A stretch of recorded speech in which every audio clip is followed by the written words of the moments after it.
Mini episode 1492 of the FDH Lounge is brought to you by Sportsology, delivering unconventional columns and webcasts about sports, TV, music, movies, and more. Follow them on the web at sportsology.com. The FDH Lounge. You'll want to schedule your life around it. A long time ago, on a gloomy, wet Cleveland spring night, two men stand alone amidst the late-night drizzle. Their voices echo across the vacant station parking lot as they debate the merits of the great American radio show that have been missing for far too long. On that night, an idea was born. That idea became the FDH Lounge.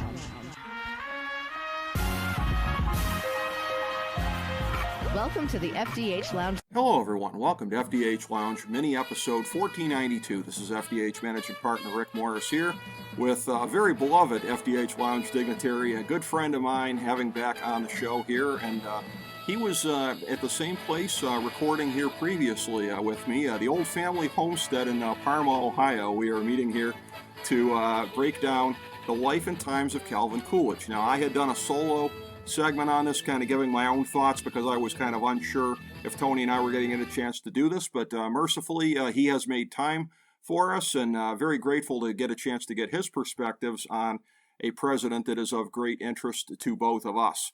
So Tony Mazur, good to have you back in, my friend, and of course on your own podcast, I know this is a topic that you had already covered. Why don't you talk about that a little bit? Well, first of all, thank you, Rick. Thanks for having me, and I like being on episode 1492. I feel very Columbus-esque. Very right historic, Tony. I haven't murdered any Indians since I've been here, but you know. But yeah, Calvin Coolidge, it was interesting because the reason I got into Calvin Coolidge, probably the same way you did, and his name resurfaced in the 1980s when, during Ronald Reagan's, I think his second election and inauguration, is that people were kind of looking at the small government conservative, the not the tax and spend, which ironically, I was just looking into this last week. Do you know Reagan actually spent more than Clinton? If you look at it by the actual numbers. I can believe that. And that's one of these things where I will at least say, I mean, he had the excuse of, he made the deal with the Democrats. That was how he was able to get the defense spending that I think was decisive in the Cold War. But you raise an interesting point, is that I have always felt like a very tragic historical figure for missed opportunities, George H.W. Bush. Yes. Because the Cold War was done. We had a chance to basically reset and basically have it Reagan without all that other crap. He didn't do it. And yeah, like you said, Clinton, ironically, he got reined in a little bit by the Republican Congress. Yeah, and that's really what kind of changed things. And he didn't spend as much money as that what you saw with Ronald Reagan. But during the Reagan years, they kept thinking about, hey, this small government, these, not a lot of government spending, and they started looking at historical figures, and one of them was Calvin Coolidge. And it's kind of a two-pronged thing for me, because it was not only that, but it was also, he was, you go back in history, and I have a admitted, I'm not a big fan of academia, as you hear on my podcast talk about it, and one of the big things that I have a problem with teaching civics in school and teaching about social studies is trying to get through world history from essentially Labor Day to Memorial Day. You're going to teach a class all of that not even U.S. history, world history. You're going to start with evolution or whatever you want to believe at the beginning, all the way up to the present day by the time Memorial Day rolls around.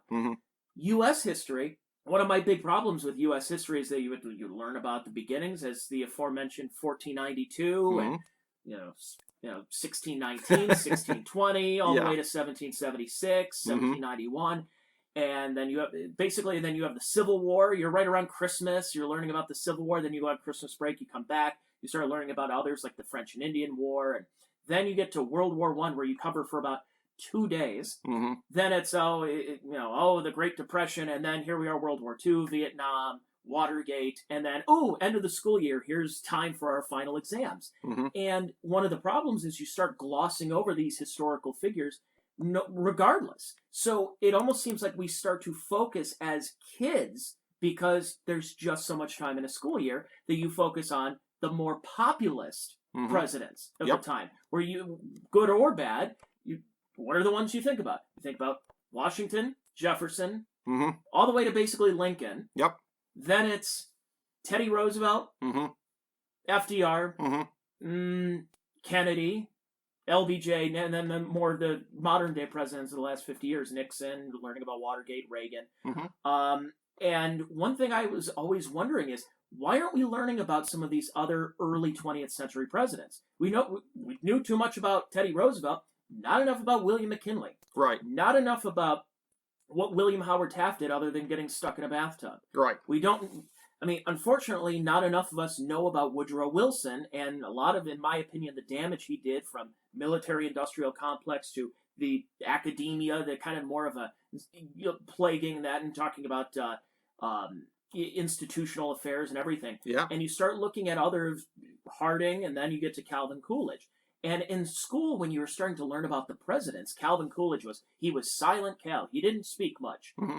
And then that's it. Then we move on to, and then there was Hoover and the Great Depression, FDR, and World War II.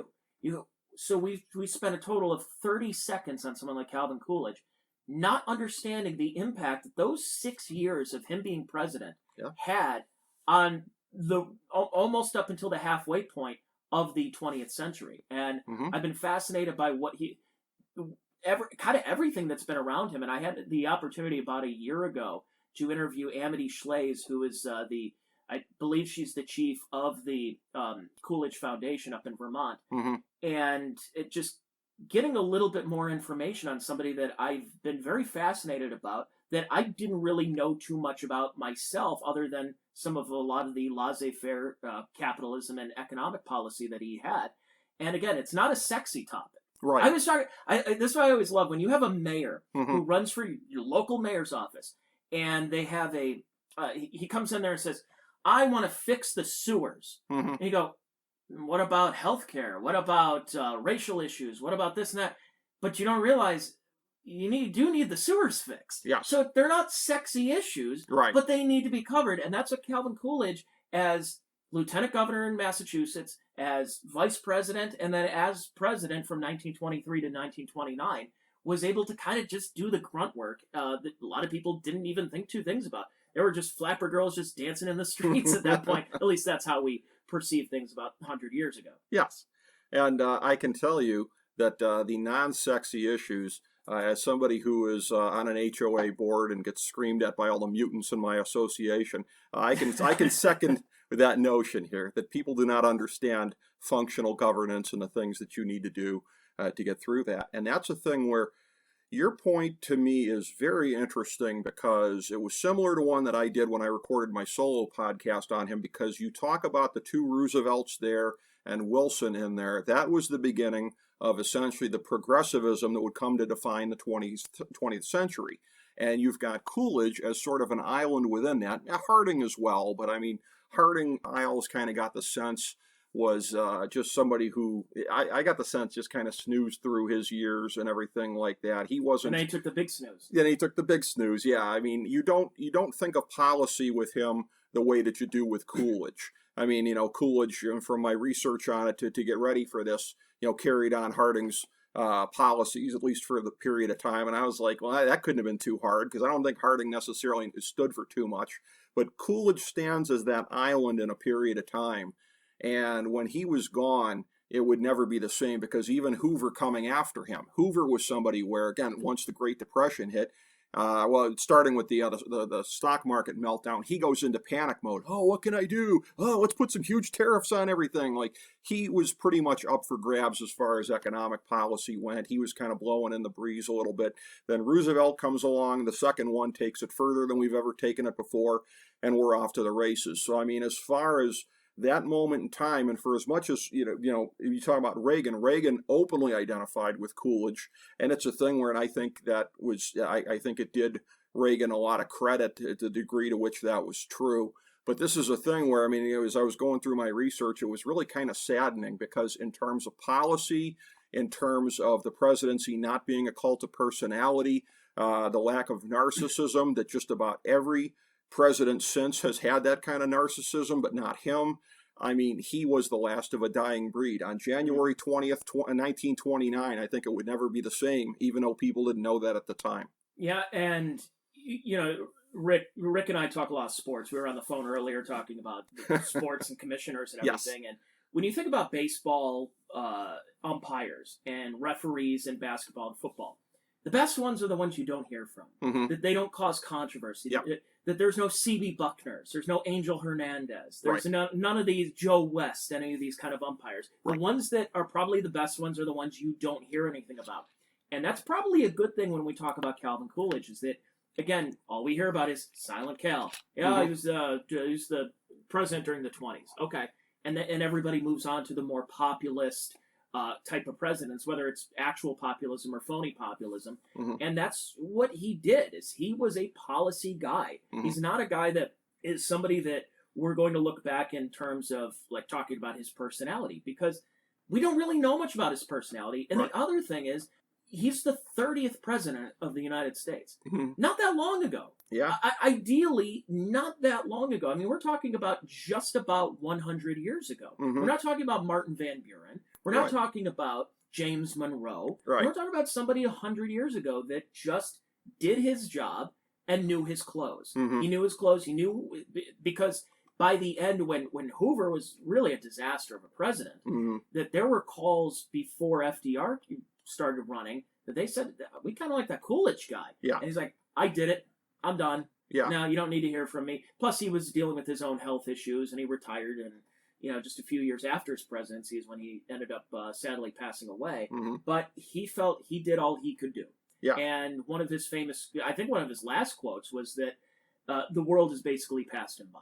He Mhm. said, the world's passed me by, and I'm paraphrasing, but I don't fit in this current world right now. Yeah. And it's true, because what have we seen since then? No matter Republican, Democrat, it's all been about who has the broad shoulders, who has Mhm. the smile, Yep. who has the gravitas. Mm-hmm. And all the way up to the present day, where you have, of course, there's Donald Trump, that, grates on a lot of people, but one of the reasons he won was because conservatives, in my opinion, Mhm. went down the National Review, Bill Buckley, stuffy shirt, a glass of bourbon, and a cigar type of conservatism that was, it seemed like for your grandparents. Mhm. It was, well, we have decorum, we have this, that. And then Trump just comes out and takes a figurative dump on all of that. Mhm. And for me personally, it was refreshing, because I was a little bit tired of the namby-pamby Mitt Romney type of conservatives, the John McCains, where they try to reach across the aisle, and all they do is they just get, they get told they're Nazis, they're racist, they're sexist, they're this and that, until, of course, they can be used in different, elections and used as kind of a club. And so when you start to see some of those, things have changed. You have to adapt to the times. So would a Calvin Coolidge type, if he were running in 2024, would he even have a chance? Absolutely not. Right. Maybe at the local level, maybe at the state level, which Mhm. is, in my opinion, more important when you look at federalism and the recent goings-on with the Roe versus Wade, the Dobbs case, and Obergefell and everything.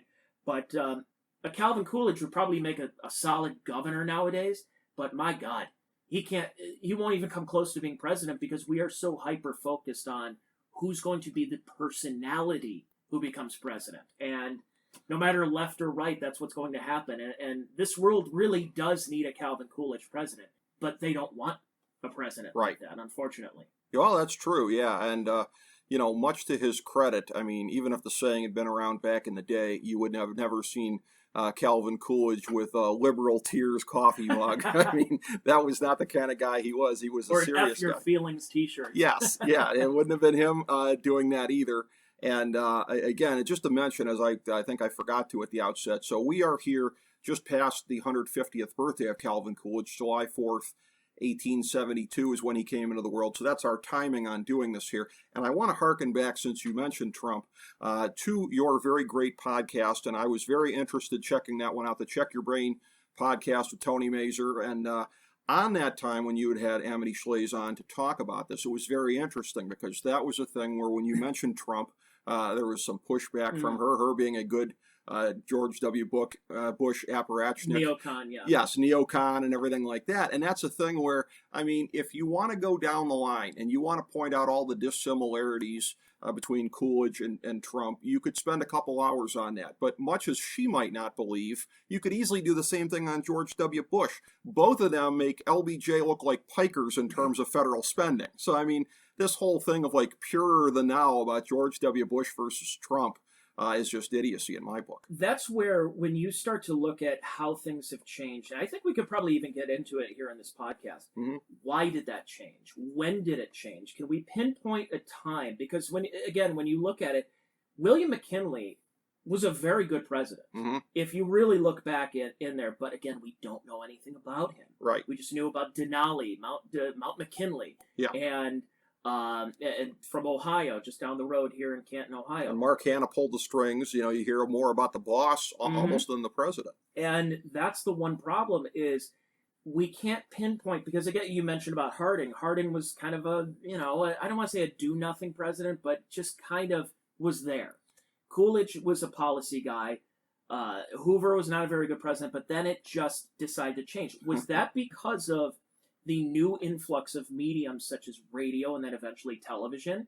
Was more publications that were out? We're starting to see silent films. You get the talkies during the period when Coolidge was president. Mm-hmm. And then you have that more influx, kind of what we have today, where we have social media and that stories are not necessarily broken in your local newspaper anymore. They're broken on Twitter. Mm-hmm. They're broken on, heck, even TikTok or Snapchat or something. And that's how things have really exploded and fragmented where we're going with this national conversation. But it almost seemed to me that it coincided with Calvin Coolidge leaving office is where these mediums started, where radio became the thing in the late 20s and into the 30s. In fact, Calvin Coolidge, I believe, was the first president to have his voice broadcast on the radio. He was. And ever since then, you'd have FDR and his fireside chats. Truman was around, and Eisenhower had his speeches from being a military guy, NATO. And then, of course, you had the Kennedy and Nixon debate of 1960, where if you were listening on the radio, many said Nixon won. But if you watched on TV, Nixon's sweating and uncomfortable, and Kennedy is a Kennedy. And many say that because that helped swing the election. So the media and the medium have changed since Calvin Coolidge, and that's why ever since him, we're getting these populist or trying to be populist presidents, or at least presidential candidates. And is that for the better, or are we just adapting to the times? I mean, again, I think conservatives had to adapt to the times in the, after getting their butts whooped in 2008 and 2012, that they had to have somebody that says, okay, well, you are calling Mitt Romney a racist? Well, we'll show you somebody who has some problems with a filthy mouth right now. Yeah. So, I mean, that's where we're at. But again, it just kind of the theme of this podcast, and anytime you talk about Calvin Coolidge, is the world does need a Calvin Coolidge, but the world does not want a Calvin Coolidge. That's true. That's true. And by the way, as far as it goes with racial sensitivity and comedians and everything like that, I always say, whenever anybody gets ready to throw you under the bus for that, Tony, I always say, you watch your mouth about my friend. He is, after all, a guy who insisted on getting married on Juneteenth. That's right. And nobody can ever deny that from him. Exactly. So. I have a joke about it on stage. Yes. I won't say it on this podcast. But, yeah, it's fascinating when you start looking at his life, and I'm sure you talked about it in the solo podcast a little bit about Calvin Coolidge and just humble beginnings, a humble New Englander. Yeah. And somebody that you think about where, 150 years, you talk about post-Civil War North. And, I mean, this is now, he's born in the time where we're having the Industrial Revolution. Yep. And you're kind of seeing somebody who is seeing it from the ground up, from basically from birth all the way up until he takes some type of public office. Yep. And, I'm going to, again, apply this to today, is that there are kids who are in high school and going on to college who have never known life without an iPhone, without YouTube, without Facebook and Twitter and Instagram. So somebody like Calvin Coolidge, who was born at the very beginning, at the onset of the Industrial Revolution, so he gets an opportunity to see that from his perspective as he's growing up, that Yeah. somebody who is a little bit older did not get to see. This is a new phenomenon coming from, a little bit more of an agricultural background, and now you're seeing these cities kind of transform with steel mills and railroads and all these new types of technology that you're seeing in the latter portion of the 19th century. Yes, that is true, as all of that was picking up. And again, in looking at this, and to go back to a point that you had made just a bit ago here, our good friend and fellow FDH Lounge dignitary Jake Digman will be proud of me for wedging in a quasi-CM Punk reference. But in the song Cult of Personality, it is no accident whatsoever that they have the quote in there, "The only thing we have to fear," because that's the beginning of daddy government right there. Mhm. That was the beginning of it, and basically taking the medium and crafting it to this, again, cult of personality, not to be too reductive, but that's exactly what it was. They were spot on with this thing. Kennedy took it a step further with the advent of modern public relations and applying that to it, and having these type of figures in there that we can be messianic about. That was what Americans were conditioned to do over a period of time. You are right that Coolidge was the first president on radio, and I was surprised in the course of my research to find out that he was actually one of the most accessible presidents to the media in his time. But it wasn't a thing of like elbowing aside stuff to get in front of a microphone, or it wasn't really cameras then, although I think he might have been on some talkies a little bit. But you know what I mean. There's an attention-seeking way of doing it, and then there's a way of like, okay, come on in my office and I'll answer your questions. And that's what he was. He was a matter-of-fact guy making himself accessible, as opposed to the cult of personality guy making it about himself. And yeah, I mean, I think this theme that we are developing here is one that has a lot of validity to it, because you did have Hoover, who was sort of a bridge between him and FDR. But man, once FDR got in there, there was no looking back, and I do not say that in a wistful way. It's about policy, Mm-hmm. and it's so heavy on policy. And again, I'm going to apply it to today. Is that as we record this in July of 2022, gas prices are still about $5 a gallon. Mm-hmm. Inflation is out of control. The cost of remember last year where they said the cost of the July 4th barbecue is down 16 cents from the previous year. It's like, yeah, because the previous year there was a little thing called a pandemic happening, Yes. and you told us we weren't allowed to do anything. Mm-hmm. So of course, and there was also a meat shortage that was happening, and a lot of these plants had COVID outbreaks and everything. So you are now dealing. So then they said it's down 16 cents. Wow. Well, guess what? It was up $12 this time around. And Joe Biden nowadays, President 46, is going out and saying, "It's about Russia. It's Putin's price hike. It's Putin. It's all about Putin." And and then Jerome Powell came out and said it's because people didn't get vaccinated when they told them to. And you realize you're not taking any responsibility, and it's all about policy. So if you go back 100 years and you see where this country was pre-World War I and then leading up to World War II, it's two different Americas if you think about it. That one can make a case that Wilson should not have gotten us into World War I. Oh, very good case. Now, granted, if we're not in World War I, of course we're not in World War II, Mm-hmm. probably not. And we're not the world superpower that we are today. We're Mm-hmm. not the world police. But there's a great case that we should have stayed away in World War I. But you had no choice. Wilson got us in there. Many men died. It's the forgotten war. Mm-hmm. For whatever reason, I don't know if you can answer that, why World War I is just, the Great War was just forgotten about. I mean, it's, again, taught in schools for about 3 minutes, if that.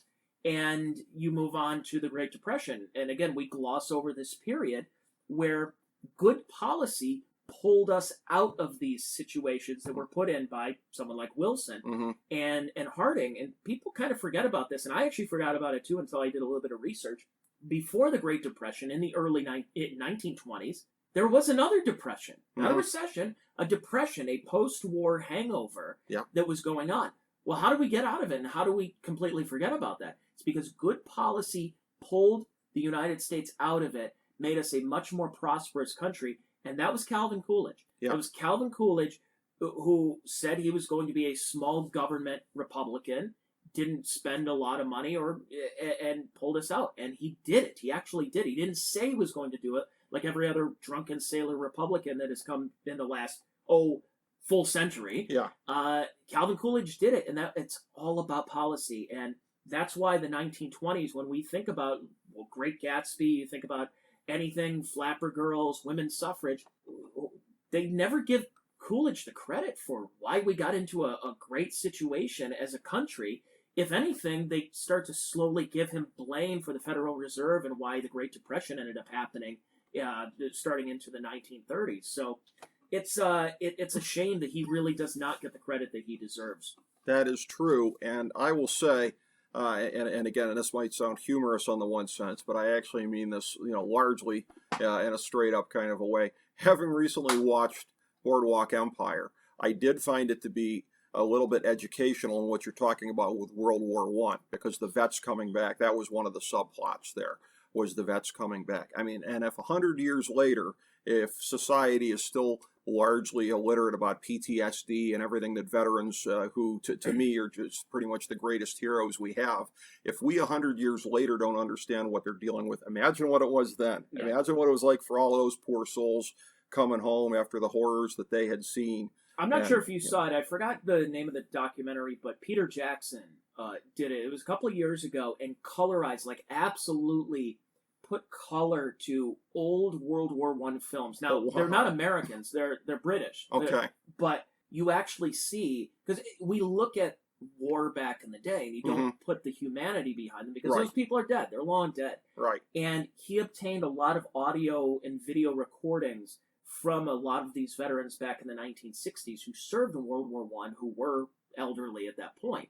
And you hear the thick brogues and the accents, but you actually see that's a 19-year-old. Yeah.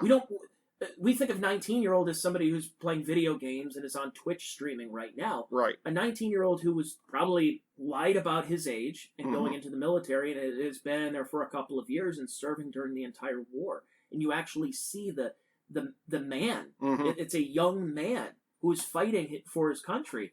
And it was very fascinating that you actually see that in well done colorization. Because, when I remember growing up and seeing the colorized Three Stooges films, and they're like, that's like that washed out Technicolor or whatever it was that Ted Turner was trying to colorize everything. Yeah. But that's what's fascinating, is getting out of World War I and that time between World War I and World War II, and why we were provoked to go into World War II.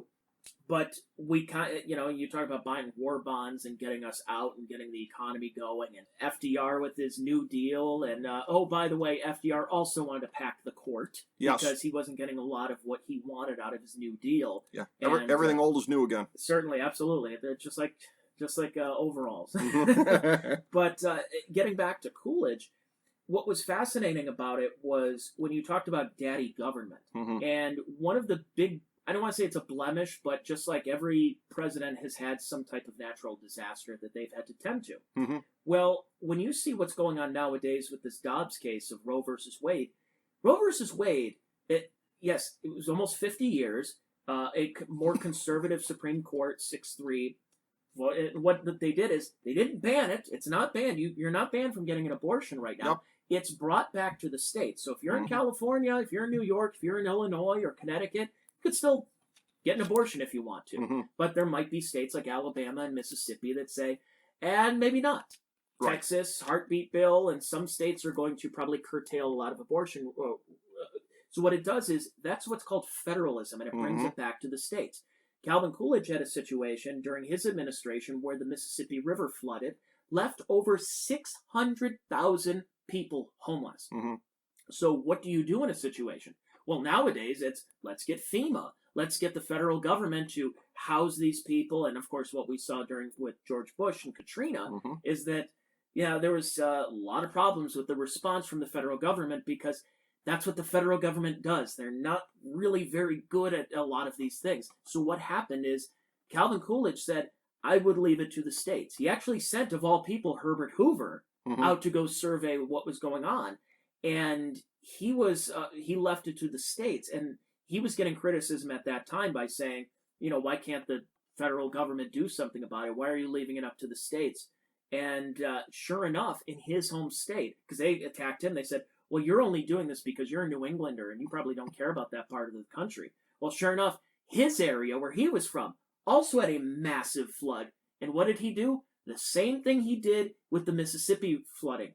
Nothing. But not necessarily nothing. Leave it to the states to deal with it. Right. And they recovered a lot faster. And I think history would prove itself that if the federal government got involved in that, you're not going to see some kind of, I don't want to say reparations, but anything where you are getting that federal money to get your home repaired or rehomed or whatever the case is.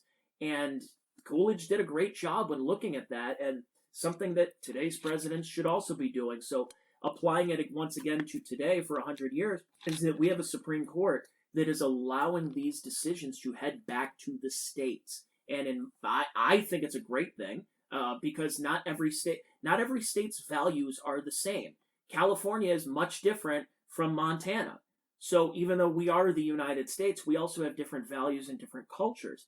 We're not necessarily 50 states. We should be kind of operating as 50 countries, kind of like the Europe before the European Union. Right. So I think some states can do certain things based on their values and what their voters want.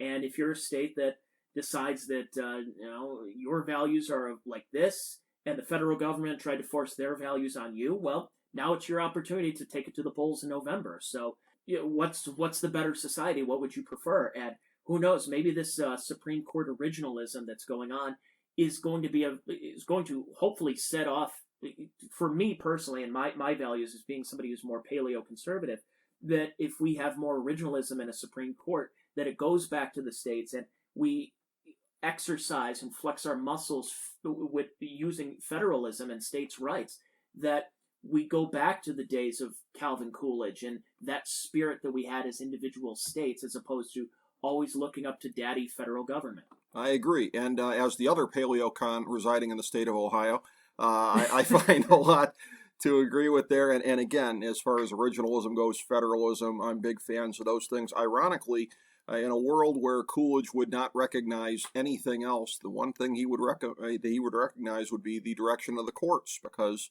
that is basically of the time really prior to FDR and that whole kind of revolution that we went through, the unelected revolution, because again, and this is one of the things I referenced in my commentary about Coolidge, was the complete bastardization of the Interstate Commerce Clause, which from FDR on, it's been, the federal government can do whatever because of the ICC. And prior to that, there was restraint. And that's the whole thing. When we talk about this here, this all comes back to a theme of restraint and humility and everything like that. For the big daddy government types, government should be doing all of these kind of things, womb to tomb, et cetera, et cetera. He was a guy where, again, his foreign policy was a very modest one. He did not pursue a hegemony across the world. He tried to make peace with some of the countries in Latin America that were aggrieved. In terms of Germany, I never knew this until a couple days ago, he was lighter on them in terms of reparations. He passed, I believe it was he signed into law the Dawes Act, I believe, and that was the one that ended, a Dawes Plan, that ended up taking it a little bit easier on Germany. Unfortunately, not easy enough to keep Hitler from coming to power, but you do what you can do. And cooperation with Canada, the St. Lawrence Seaway, which has done so much for the economy of both countries here. So it's a thing where finding the ways to do it that don't interfere with, again, originalism or anything like that, staying in your lane, being, humble, not acting like you have all the powers in the world. This is an argument that I got into with somebody years ago about, I think it was Pope Benedict. There was this woman that was giving me grief about that. And why doesn't he just do this? Why doesn't he change the policies on gays and women priests, whatever? I was like, you don't get it. He doesn't think he can. Even if he was sympathetic, he doesn't think he can. There's a college of cardinals. It's Yes. checks and balances. Yeah, and it's like, and you have these canons over time, and anything you do has got to be consistent with it. So that's the whole thing. You look at the legacy of FDR and everything else, of like basically the Constitution being an etch-a-sketch here, and it basically says what you want it to say. And I remember just finding it so hilarious when Obama became president, of like, liberal Constitution professor. I'm like, what the hell is that? I mean, that must be the easiest job in the world. You just say, the Constitution says whatever I want to be in it. And boom, you can be a liberal Constitution professor. I mean, everything has basically gotten warped in the days after Coolidge as far as any kind of understanding and restraint. And there would be a lot of people listening to this, and I know even good friends of mine that would think that, oh, they're abstract. These two white guys talking about these abstracts of federalism and stuff. Cisgender, whatever. But the thing of it is, Tony, is, and this is another point that people don't get that I try to explain to them, this is the kind of stuff, being rooted to something concrete is what separates us from being a banana republic. And to the extent that we've become a banana republic in the last 100 years or so, and we're well down that road, I'm afraid, it's because we don't have any fealty to the Constitution and to the things that bind us. If you don't feel there are any restraints on what you can do, people forget power can be used for ill as well as for good. What a lot of people do nowadays is they start to look at yesterday through the prism of today. Yep. And instead of looking at, okay, yeah, Thomas Jefferson owned slaves, but you want to look at what else he did? No, it doesn't matter. Everything that he does offsets because he was a racist who owned slaves. Right. You go, I can't argue with you then, because you're not, first of all, you're not coming with an actual argument about what Thomas Jefferson was about. Nobody knew anything about Alexander Hamilton until 6 years ago when a musical came out about it. Right. We have a real problem with lack of, as I mentioned early on, of not learning enough about, it's like we found a couple of buzzwords to take from it. George Washington, first president, he had wooden teeth, tried chopping down an apple tree. Yep. Or cherry tree. And John Adams, second president of the United States. Thomas Jefferson, he owned slaves and Declaration of Independence and blah, blah, blah. And then it's like, you get to Madison, Monroe, Andrew Jackson was a racist. And then you start to look at everything through that prism, that people were just attached to it because they were raised during an era where there was slavery, that women didn't have the right to vote, that if you were gay or even, God forbid, transgender at that time, because, by the way, this isn't a new phenomenon, this has been going on for many, probably millennia. Yes. It's been happening, but there were things going on that, because we're not looking at things through today's prism, everything has to be completely offset, and we need to start remaking the country in today's image. And what you're doing is you're tearing down. This is where I had the problem with the literal tearing down of the statues a few years ago. Now, I'm not going full Charlottesville when I say this, but to preserve history, and also being very anti-communist, that what happened in the communist countries is that they literally and figuratively tore down the statues of what made a country like Russia great back in the day, and put it in their own image of today. And that's what I fear was going on. So we tear down George Washington. We tear down Thomas Jefferson. We say, oh, because then the slippery slope happens where you say, well, it's Robert E. Lee. And this was my argument when I worked in radio, was I would argue with some of the listeners and some people who worked there by saying, you start tearing down Robert E. Lee, there's going to be a slippery slope because, again, through today's prism, we're going to say, oh, that's racist. And so you tear down Robert E. Lee. Okay, well, ahead of all right, fine, let's tear it down. Jefferson Davis. You go, okay, I can understand that, head of the Confederacy, everything. What about Lincoln? Well, Lincoln freed the slaves, Emancipation Proclamation. Well, yeah, but Lincoln also had some bad history and this and that. So we tear down Lincoln, then we tear down Jefferson, we tear down Washington, to the point where we're tearing down Kate Smith, who once sang, because she did a song that's racially insensitive by today's standards. We're vandalizing a Stevie Ray Vaughan statue in Austin because people looked at him and they said, oh, he's a white man appropriating the clothes of Mexican or Hispanic people, and we don't know our history. This is the problem: is we really don't know our history. And in my opinion, you mentioned Barack Obama. This is not. I've had this feeling for a long time. I felt the 2012 election changed this country for the worse because we started looking at things through the prism of this is racist, this is sexist, this is homophobic, this is it. It was intersectionality is what was really plaguing, because instead of focusing on, and I'm not going to say MAGA, but instead of focusing on our strengths, we wanted to tear ourselves down and implode it from the inside by saying, America, there's systemic this and systematic that, and patriarchy and hierarchy and this and this and this and this. And when you start getting into that point, you start to look at the values of what made this country and what made Western civilization great. And that's when you start to look at things through a larger perspective of a lot of empires collapsed after about 250 years. Well, we're at about 246 right now. Yeah. We're getting there to the point where we are eating each other, and it's not... how did the Ottoman Empire end up fizzling out? How did the Roman Empire? Yeah, implosion. It was implosion. It wasn't from outside forces that knocked them down. It was what happened on the inside that just teared at the country. So this is where you get into the topic of national divorce. Do we... because if California is going to have abortion on demand, and Mississippi thinks that, the voters believe that life begins at conception, you almost can't live in the same country if you believe in one and another part of the country doesn't believe in that. Right. So getting back, again, long way of saying this, of getting back to Coolidge, where we did have a world war that we're recovering from.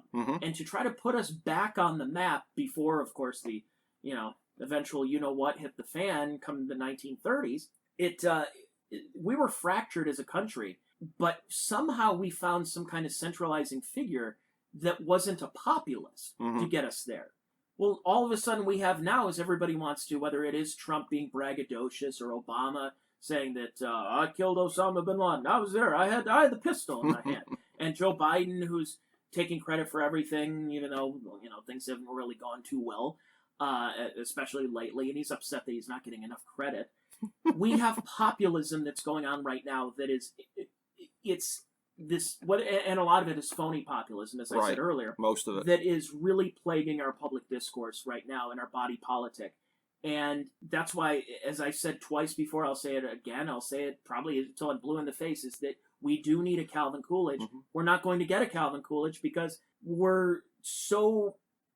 I mean, you talk about globalism and everything. I know I'm just ranting right now, but it gets to that point where you need somebody who's going to bring us together and do those non-sexy things to get us back on track. But I don't know who the next person is going to be that's going to help us get back on track and who that next Calvin Coolidge is. Well, yeah, and that's the whole thing, is that Calvin Coolidge, again, he was essentially, I think, a timeless man in a timeless age. We had started to see the country with, Teddy Roosevelt, Woodrow Wilson, starting to go down the progressive path. But basically, it was a time and a place where things really didn't change that much, particularly like they are today. And again, in some ways, some of the people who are so self-satisfied looking back do make a good point on things about race. I mean, that was sort of like a weird national psychosis of like where we all convinced ourselves that these other people were like subhuman, which is why, by the way, I give so much more credit to the abolitionists. I mean, Imagine what it was like to stick your neck out and say, hey, people are people, man. I mean, that was, you talk about a thing out of time in its place. But we've so course corrected on that. You're absolutely right, because you talk about the 2012 election, some of us might have different benchmarks in time or whatever, but that's not a bad one to cite as far as that goes. Because I remember this was like 2010, 2011, when there was a sitcom that I really enjoyed called Outsourced. It was on NBC. And it was a really good one. It was about a call center gets sent over to India, and the American guy that ran the call center was the butt of the jokes. It was not mean-spirited at all. I mean, there were some buffoons that were in the call center, but it's no different than if it was buffoons in an American call center. But, because it's an Indian thing. So the show got canceled after a year, and within a few years, it was like, oh boy, they couldn't make that show today. Yep. It was a sea change. It was very, very quick. And I go to another thing here as I bring up a bad memory of, this was in 2018. So me being relatively new on my HOA board. We had a little bit of a controversy with a neighboring association, and they took down a plaque in a common area for our founder. A long story, but they were not really within their rights to do that. It was in a common area, but they overstepped their bounds. But my good friend, who was the president, invited me as a fellow officer to a summit meeting, and to be her bad cop, as I generally was. And I remember saying to the guy, this is in America. He's not Saddam Hussein. We don't do that here. And it was like, that was 2018. Yeah. And it was like within 2 years, whew, boy, they were falling like dominoes, Tony.